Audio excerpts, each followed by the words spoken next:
우리 오늘은 여기 우리 외국 군인들 또 전역하신 분들 5분이 함께 참석하고 있습니다. 이게 키르기스탄, 우간다, 타지키스탄. 영어를 다 하시죠? 영어도 아니죠?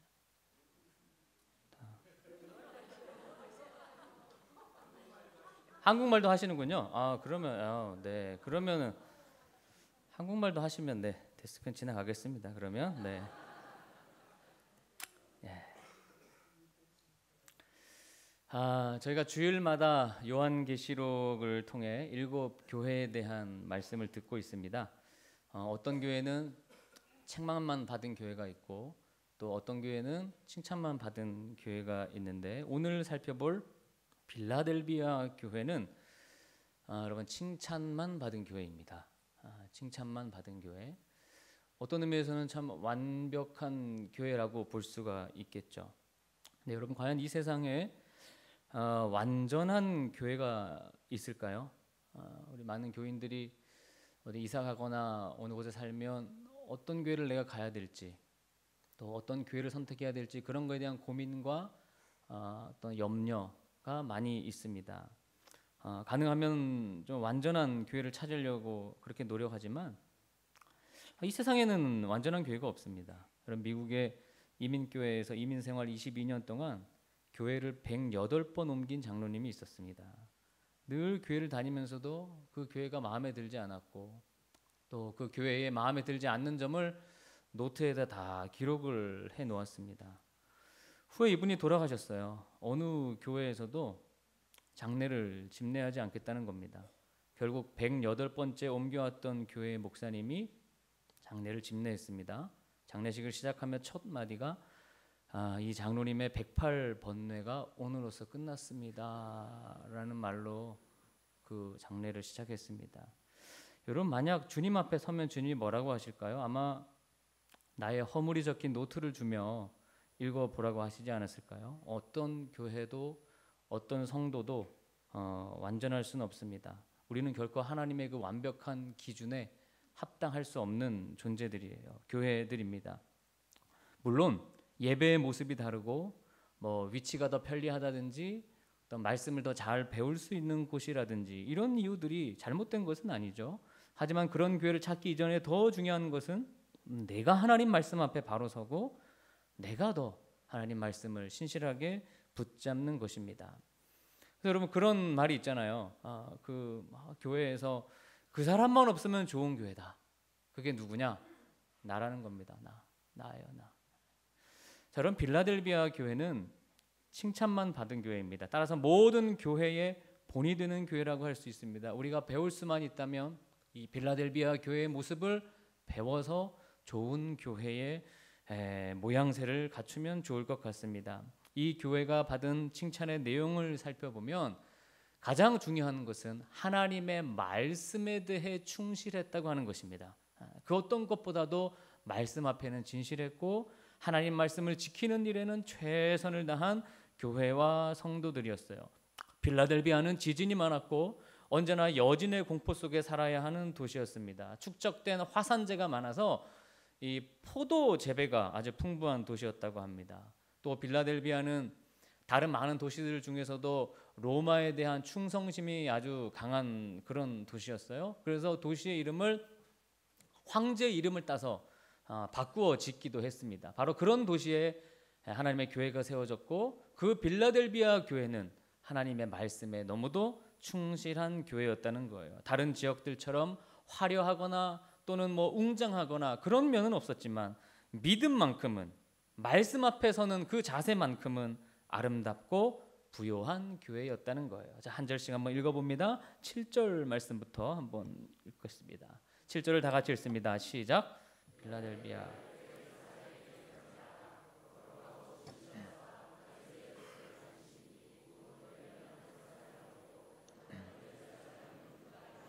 아멘. 빌라델비아 교회에 보낸 편지에서 우리 예수님이 어떤 분이시냐 또 처음에 묘사로 시작합니다. 제일 먼저 언급되는 것은 거룩하신 분이라는 겁니다.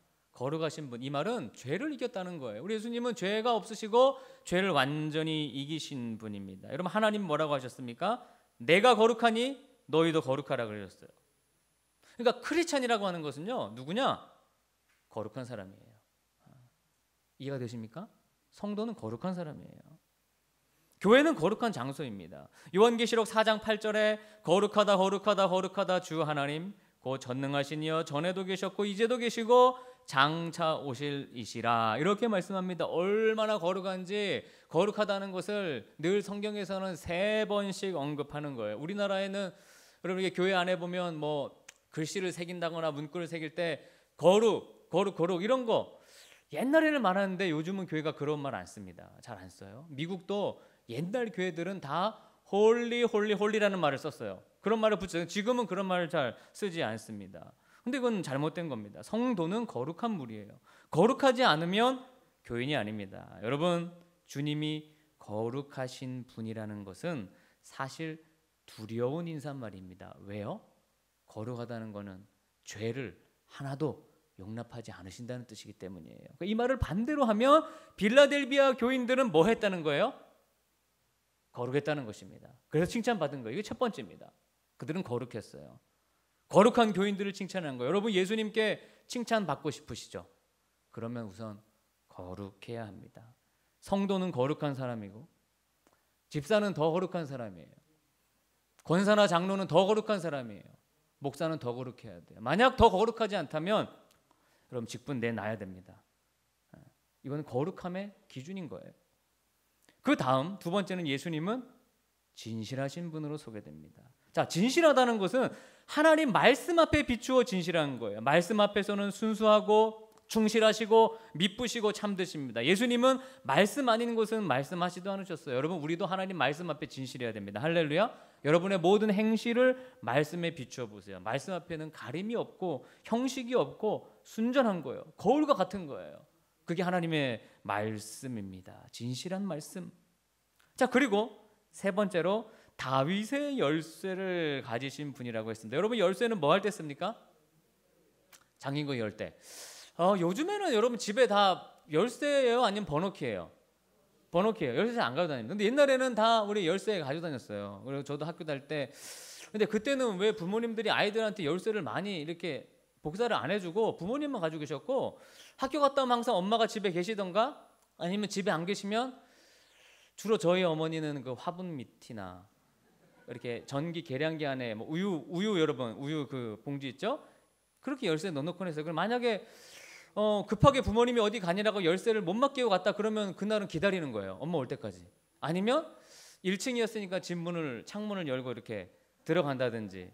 그러니까 옛날에는 열쇠가 없다는 게 얼마나 곤란한 일인지 여러분은 다 아실 거예요. 그때만 해도. 그 열쇠. 자, 그 열쇠가 누구시냐? 바로 우리 예수님이라는 겁니다. 예수님은 모든 문제를 여는 열쇠. 여러분, 모든 거에 근거가 되시는 거예요. 이사야 22장에 이 말씀에 근거가 있습니다. 셈나라는 사람에게 국고의 열쇠를 맡깁니다. 다윗의 집의 열쇠였어요. 근데 그가 성실하지 못해서 그를 해고하고 엘리야김이라고 하는 사람에게 열쇠를 줍니다. 여러분, 열쇠를 맡긴다는 것은 그 사람 뭐 한다는 거예요? 신뢰하고 믿는다는 거예요. 여러분, 예수님이 바로 열쇠예요. 예수님이 베드로에게 준 것이 무엇입니까? 천국문을 여는 열쇠였습니다. 베드로의 후예라고 하는 여러분 교황의 지팡이를 보면 그 지팡이 맨 위에 무슨 모양이 있느냐? 열쇠가 있어요. 그러니까 그들은 내가 베드로의 천국문을 열쇠를 교황이 뭐 이어받고 있다는 그런 의미로 얘기하는 거예요. 베드로의 열쇠는 신앙 고백이었습니다. 열쇠는 그만큼 중요한데 바로 예수님이 다윗의 열쇠입니다. 우리가 가장 믿을 만한 분이고 베드로가 사도행전에서 다른 이로서는 구원받을 수 없다고 했습니다. 오직 예수님만이 영원한 나라에 들어가는 열쇠이십니다. 요한계시록 1장 18절에 예수님만이 사망과 음부의 열쇠를 가지고 있다고 했어요. 예수님만이 그 문을 열고 닫을 수가 있어요. 그래서 전도하는 거고, 전도할 때 누구 믿으라고 합니까? 예수 믿으라고 하는 겁니다. 왜? 예수님이 열쇠니까. 모든 문제의 답이니까. 복음이니까 예수 믿으세요. 예수 믿으세요. 8절을 읽겠습니다. 8절입니다.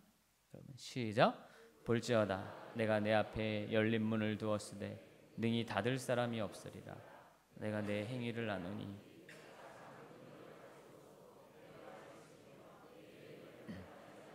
네, 주님이 빌라델비아 교회에 열린 문을 두었다고 했습니다. 닫힌 문이 아니라 열린 문. 이건 아주 여러분 교회가 받을 수 있는 가장 큰 축복, 저는 이거라고 생각합니다. 열린 문이 있는 교회, 그래서 여러분 교회 보면 열린 문 교회라는 교회 들어보셨죠? 그런 교회가 우리 주변에 많이 있어요. 여기에 근거한 것입니다.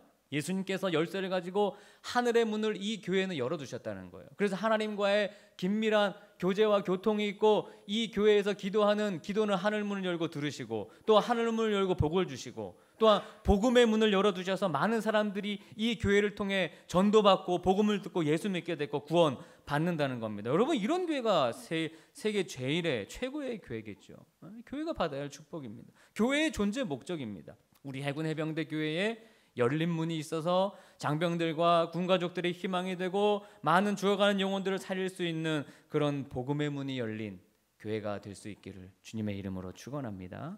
예수님에 의해 여러분의 마음의 문이 열릴 수 있습니다. 한 사람이 예수님을 향해 마음의 문을 연다는 거, 이거 참 어려운 일이죠. 여러분 전도해 보셨나요? 가족에게 전도해 보셨죠? 아직도 교회 안 나오는 사람에게 예수님에 대해서 마음 문 열도록 아무리 얘기해도 그 문이 열리지 않을 때가 얼마나 많습니까?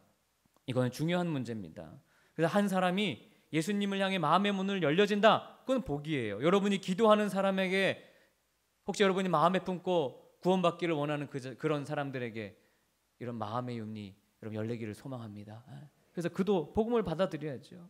빌라델비아 교회가 이런 축복을 받았는데 거기에는 몇 가지 특징이 있었습니다. 먼저는 내가 작은 능력을 가지고 있다고 했어요. 이 교회는 작은 교회예요. 이 작다는 게 규모적으로 작다는 것을 의미합니다. 교인도 많지 않고 주로 가난한 사람들이 모이는 교회입니다. 교회가 작아도 하나님 앞에 합하고 거룩하고 진실하면 큰 능력을 행할 수 있는 것입니다. 작은 규모, 작은 능력을 가지고도 말씀을 끝까지 지켰으며 예수님의 이름을 배반하지 않았다. 그러니까 빌라델비아 교회는 세상적으로 볼 때는 뭐 신분이나 또 지위가 높은 사람도 없고 돈이 많은 사람도 없고 어떤 세력, 외적인 능력은 변변하지 못했어요. 배우지도 못했고 재능이 있는 자들도 안 많았어요. 그러나 자기가 가지고 있는 그것으로 최선을 다해 하나님의 말씀을 지켰는데 그것이 바로 빌라델비아 교회가 칭찬만 받은 이유였다고 하는 것입니다. 여러분, 목사님들이 다들 가능하면 큰 교회 이렇게 청빙 받아서 가려고 하는데 여러분, 큰 교회에 능력이 있을까요? 더 많나요? 대단한 착각입니다. 프로그램이 많은 교회가 능력이 있습니까? 아닙니다. 무슨 동아리가 많아서 많은 사람들을 모이게 하는 교회가 좋은 교회인가요? 그렇지 않습니다. 그렇지 않아요. 여러분, 능력이 있어야 좋은 교회고요. 말씀대로 살고 예수님을 배반하지 않는 그런 성도들이 많은 교회가 좋은 교회입니다. 그런데 그 능력이 어디서 옵니까? 바로 하나님 말씀을 지키는 데서 오는 것입니다. 능력은 하나님 말씀을 지키는 데서 오는 거예요.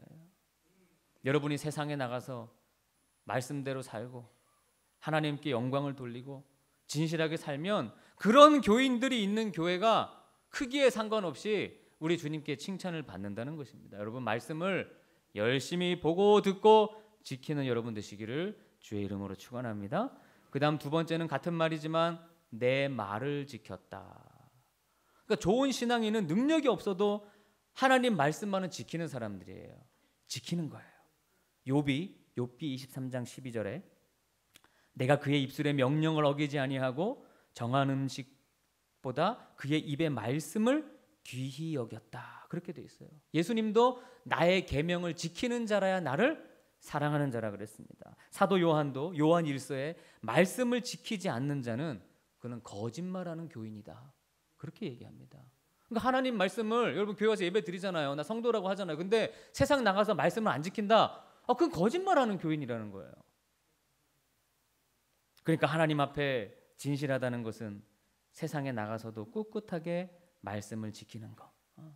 여러분, 왜 가족들 앞에 가면 말씀을 외면합니까? 명절에 가서 친척들 앞에서. 여러분, 높은 사람 앞에 가면 왜 말씀을 외면합니까? 세상 나가서도 말씀을 지켜야죠. 말씀을 지키는 것이 칭찬받는 가장 중요한 이유라고 했는데 말씀 안 지키는 거는 거짓말로 신앙생활 하는 거라고 했는데, 신앙생활은 곧 말씀을 지키는 건데, 여러분 예수님도 뭐라고 했습니까? 말씀을 지키는 것이 반석 위에 집을 짓는 거라 그랬어요. 여러분의 신앙생활이 꼭 말씀을 지키는 그런 삶이기를 주님의 이름으로 축원합니다. 여러분 지켜야 됩니다. 하나님 말씀 지켜야 돼요. 특히 세상에서 지켜야 됩니다. 그리고 또 하나, 주의 이름을 배반하지 않는다. 그거를 칭찬받았어요. 어떠한 외부의 압력을 받는 상황에서도 주님을 부인하지 않았고, 핍박받는 상황에서도 예수님을 거부하지 않았다는 거예요. 여러분 다니엘 김 선교사님 아세요? 우리 그 국군 여전도회 집회 때도 매년 한 번씩 오셔서 설교하시는 분이죠. 그분이 쓴 책 철인이라는 책을 읽어보면 일본에서 학교를 다녔는데 학교 다닐 때 그 이렇게 동아리 음악을 가지고 중국에 방문한 일화를 소개하는 내용이 거기에 있습니다. 이제 모든 일정이 다 끝났고 내일 주일이에요. 오늘 토요일이고 내일 마지막 공연을 앞두고 있어요. 근데 자기는 주일이니까 어떤 일이 있어도 나는 내일 교회 가야 되는 거야. 교회 가서 예배를 드려야 되는 거예요. 그래서 담당 선생님, 나를 너무 좋아하는 선생님께 갈까 말까 고민해요. 가서 이 얘기하면 선생님 나를 싫어할까? 혹시 미워하지는 않을까? 그래도 갔어요. 선생님, 내일은 제가 이 공연에 참여할 수가 없고 예배 드리러 가야 됩니다. 선생님은 처음에 농담인 줄 알았어요. 야, 중국에 무슨 교회가 있냐? 예배 드리는 것도 어렵고 무슨 꼭 교회 가야 예배냐? 너 그 방에서 예배 드려도 하나님이 다 받으셔. 다 받으셔. 안 가도 돼. 내일 너무 중요한 공연인데 그냥 방에서 예배 드려라. 갈등이 오는 거예요. 친구들도 짜증내요. 야, 너 꼭 이렇게 티내냐? 네 때문에 난 교회 가기 싫어 이놈아. 뭐 이렇게 티내? 그냥 하루 방에서 같이 기도하면 되는 거지. 꼭 교회 가야 된다고 너 그러냐? 고민이 되죠. 그래서 기도했대요. 하나님 어떻게 해야 됩니까? 하나님 응답을 주신 거예요. 응답은 딱 두 마디였습니다. 내가 사람에게 좋게 하랴, 하나님께 좋게 하랴. 다시 갔어요. 선생님한테. 선생님, 저 내일 교회 갑니다. 선생님이 네 마음대로 해라. 그래서 친구들한테 얘기했어요. 내일 교회 갈 사람 아침에 호텔 입구에 모여라. 자기랑 자기 여동생 둘밖에 없을 줄 알았대요. 그런데 굉장히 꽤 많은 수의 인원들이 와서 같이 교회에 삼자교회 가서 예배를 드리고 왔다는 것입니다. 여러분, 그 선생님이 그 이후에 눈도 안 마주쳤대요. 자기랑. 근데 졸업식 하는 날 이 선생님이 쭉 있잖아요. 졸업하면 쭉 인사하잖아요. 자기를 갑자기 안으시더라는 거예요. 안고 귀에다 하는 말이, 야, 네가 그때 교회 안 갔으면 난 너를 가짜라고 생각했을 거야. 넌 진짜야, 진짜? 그렇게 얘기를 해줬대요. 그 한마디에 그냥 눈물이 왈칵 쏟아졌다는 거예요. 여러분, 솔직히 군 생활하면서 얼마나 많이 타협했습니까? 얼마나 많이 예수님 부인했어요? 그런 거 우리 다 회개해야 됩니다. 알게 모르게 주님을 인정하지 않고 그렇게 살아갔던 거, 하나님 말씀 하나도 지키지 않고 살았던 거, 그거 회개해야 됩니다. 그래야 주님도 환난할 때 우리를 모른다 하시지 않고 우리를 지켜주시겠다는 것입니다. 그럼 9절 말씀 보겠습니다. 9절입니다. 시작. 보라, 사탄의 유대인이라 하나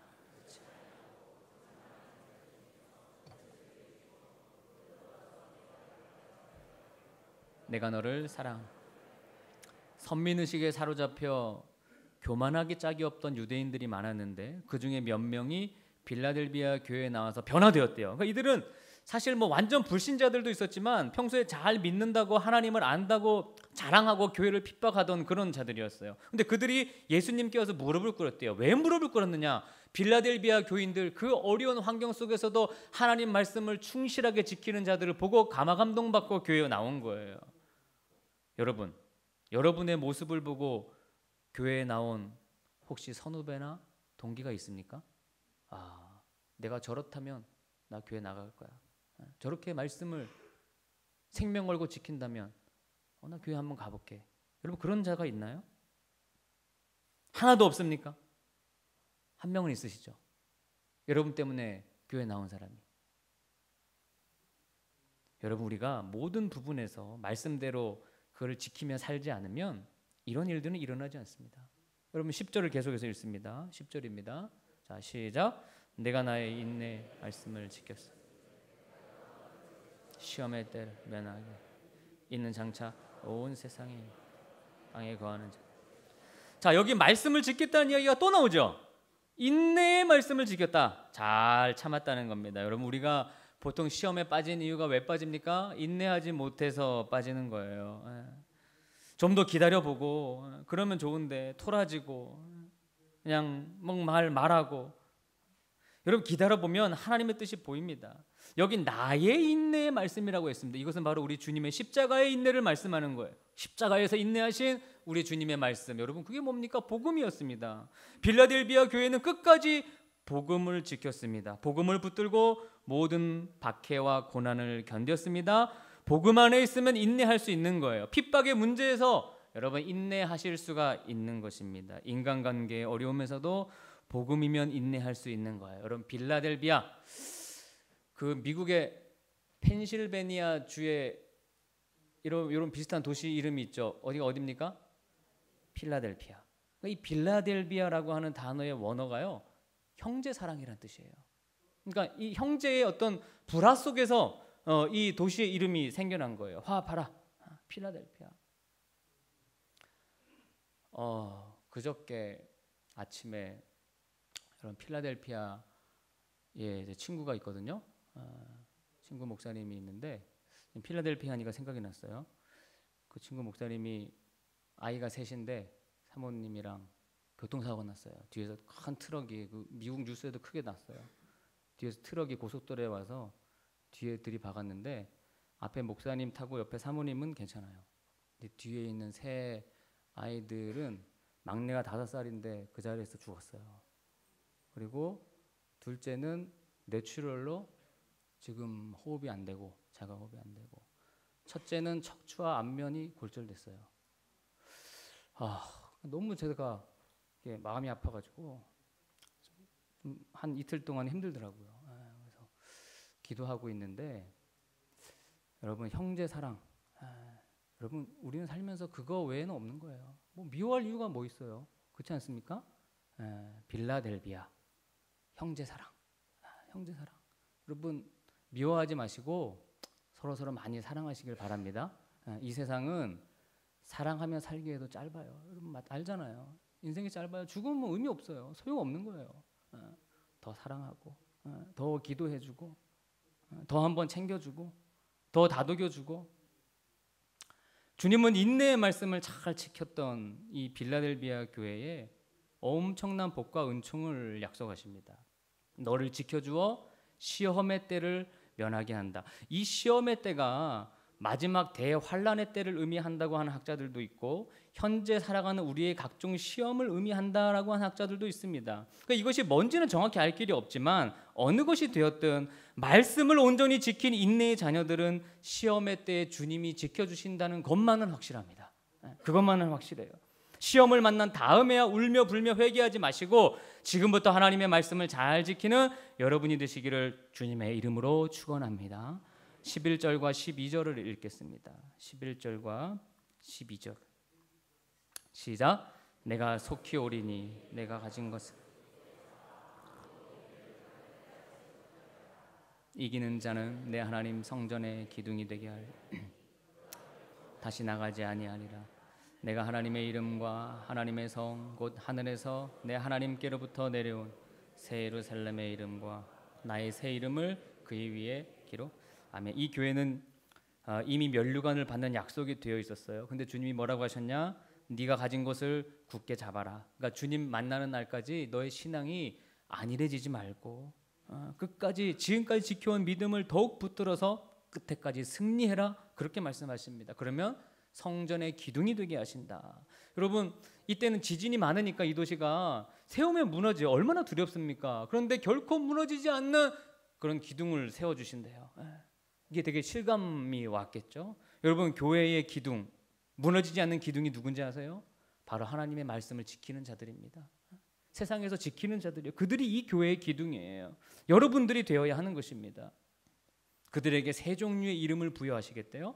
첫째는 하나님의 새 이름을 주시겠다. 그러니까 하나님의 이름은 그 사람이 하나님께 속했다는 것을 나타내는 거죠. 하나님의 자녀라는 겁니다. 두 번째는 새 예루살렘의 이름, 승리한 자들에게 하나님 나라 천국을 허락하신다는 뜻입니다. 세 번째는 예수 그리스도의 새 이름. 여러분 지금 우리가 교회 다니면 그리스도인이라고 불리잖아요, 그렇죠? 나는 기독교인입니다, 그리스도인입니다. 근데 이 이름이 뭔지는 몰라요. 그러나 우리가 나중에 잘 이기고 말씀을 잘 지킨 자들에게는 하나님이 뭔가 새로운 명칭을 부여해 주신대요. 그게 뭔지는 모르지만 그런 복을 받는다는 것입니다.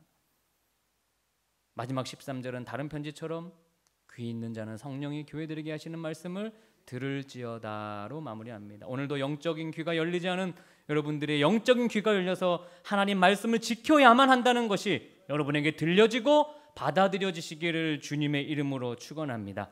여러분 우리 교회와 성도들은 빌라델비아 교회와 같은 참 교회와 성도가 되어야 합니다. 그러기 위해서는 예수님과 깊은 교제와 사랑에 빠져야 되고 그리고 무엇보다 그 예수님의 말씀을 죽도록 지켜야만 하는 것입니다. 그럴 때 그분이 우리를 지켜주시고 시험의 때에 면하게 해주신다는 거예요. 지금처럼 대충 말씀을 지켜서는 여러분 아무도 이 상황에 들어갈 수가 없어요. 그 환난의 때를 피할 여지가 없는 거예요. 여러분 우리는 완전할 수 없어요. 그러나 충실할 수는 있습니다. 우리가 완벽하게 할 수는 없어요. 그러나 하나님 말씀을 지키려고 최선을 다할 수는 있어요. 노력할 수는 있고 시도할 수는 있어요. 우리 주님은 완벽했느냐 그걸 보시는 게 아니라 얼마나 애쓰고 노력했느냐 이걸 보시는 겁니다. 얼마나 저 세상에서 군에서 속한 곳에서 하나님 말씀을 지키려고 애썼느냐 노력했느냐 이것을 통해 우리를 평가하시고 우리를 칭찬하시겠다는 것입니다. 여러분 하나님 말씀을 잘 지키는 저 여러분 되시기를 주의 이름으로 축원합니다. 함께 찬양하기를 소망합니다.